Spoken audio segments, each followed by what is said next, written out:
Welcome to star 9 news. Palnadu జిల్లా నరసరావుపేట నియోజకవర్గం BJP Janasena TDP ఉమ్మడి అభ్యర్థి డాక్టర్ చంద్రవాడ అరవిందబాబు డాక్టర్ కుమార్తె డాక్టర్ అమూల్య ఎన్నికల ప్రచారంలో భాగంగా 19వ వార్డులో ఇంటింటికి తిరిగి తెలుగుదేశం అభ్యర్థిని గెలిపించవలసిందిగా కోరారు.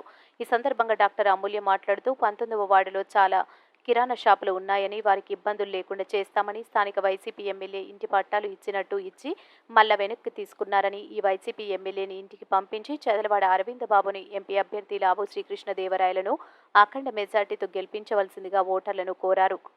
చేశారు. 5 సంవత్సరాలు చాలా ఇబ్బంది పడ్డాము. అలాగే కొంతమందికి ఇళ్ల పట్టాలు లేవు, పెన్షన్ ఇచ్చినట్టు ఇచ్చి తీసేసుకున్నారు. ఇవన్నీ చాలా రకాలుగా అనేక సమస్యలు చెప్తా ఉన్నారు.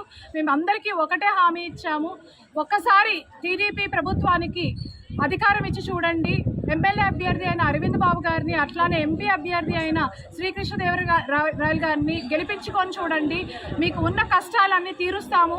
అలాగే మీ వ్యాపారాలలో మేము ఏ జోక్యం చేసుకోము. ఇప్పుడున్న పరిస్థితి, ఇప్పుడున్న ట్యాక్స్ విషయాలు మాత్రం ఖచ్చితంగా పారదోలుతాము. ఈ ట్యాక్స్ అనేది ఆ మాట లేకుండా తీసేస్తాము నర్సరావుపేట పట్టణంలో అని హామీ ఇచ్చాము. చాలా అనూహ్య స్పందన వచ్చింది, చాలా సంతోషంగా ఉంది. అలాగే ఉమ్మడి అభ్యర్థి అయిన అరవింద్ బాబు గారు, అలాగే ఎంపీ అభ్యర్థి గారు లావు కృష్ణదేవరాయలు రేపు 10 గంటలకి మన నామినేషన్ వేయడం జరుగుతుంది. అఖండ మెజారిటీతో గెలిపించుకుందాము, టీడీపీ ప్రభుత్వాన్ని తెచ్చుకుందాము, మనకున్న కష్టాలన్నీ తీర్చుకుందాం.